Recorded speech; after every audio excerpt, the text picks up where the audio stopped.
Hello students, welcome to Saurav Sir's classes. Today we are going to solve DSE 2014 question paper, that is Delhi School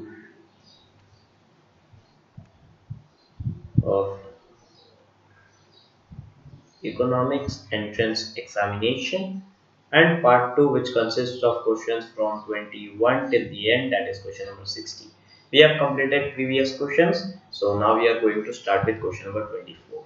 Question 24 says, if u and v are distinct vectors and k and t are distinct scalars. Okay, so we have been given two distinct vectors, that is u and v, and two distinct scalars, that is k and l. K and t. Now, then the vectors u plus t, u minus v, and u plus t, u minus v are linearly independent, may be identical, are linearly dependent, are distinct. So we have four options. We need to show that this equation, which is these two vectors, those are u plus k, u minus v, and u plus t, u minus v, are which of these four options. So first let us see the options. Here we have linearly independent, and in C we have linearly dependent, which two are exactly opposite to each other. Here we have may be identical, and here we have are distinct. So may be identical consists of both distinct and identical. Are distinct consists only non-identical and distinct. There are no identical. So first let's consider the options A and C and check whether they are independent or dependent or none of the both. So you may consider two vectors and two scalars for the value of u and v. So let me consider any two of them.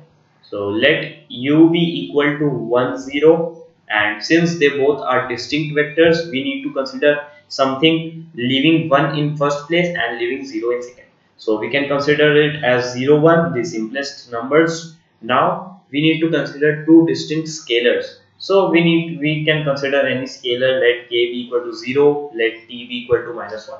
So these values will either say they are independent or they are dependent. So by that value we can cancel out options in these four options. So let's solve them. We have two equations here. Let's solve both of them.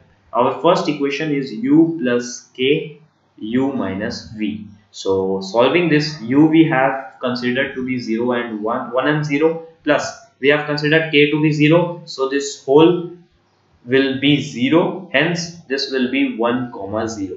Now the second is u plus t, u minus v. So this will be u plus t, u minus v. So we have considered u to be 1 comma 0, plus we have considered t to be -1. So this will be -1, and here we have u minus v. So 1, 0 minus 0, 1 will give us 1 minus 0 comma 0 minus 1, which is 1 comma -1.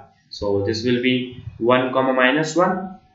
So here we have 1 comma -1. So solving this, we will get 1, 0. This will be -1 will take inside this vector.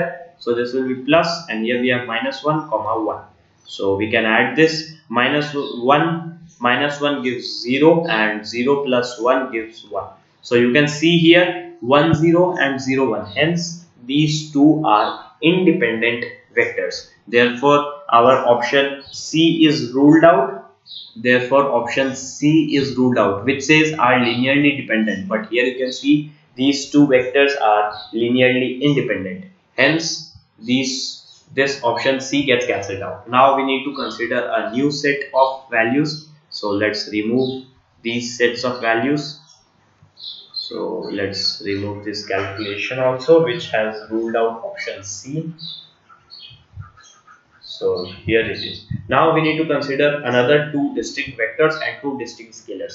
So this time let us consider something different. Now for removing this option, let us consider that A is not our answer. So for removing this linearly independent option, we need to prove that these two vectors are dependent. So for proving, we can take any two distinct vectors considering u equal to 0 comma 0, and we can consider v equal to 1 comma 1. Now similarly in our last sum, as we considered the distinct scalars, let k be equal to 0 and t be equal to -1, the values of our last part.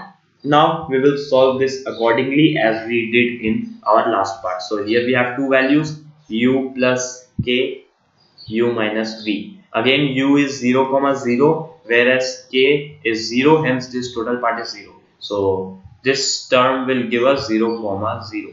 Now the second equation is u plus t, u minus v. Now here we have u is equal to 0 comma 0 plus t is -1.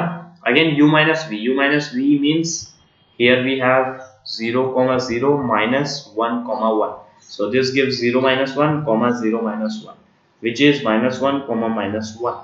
Hence we will get here -1 comma -1, and we will multiply -1 with both of them.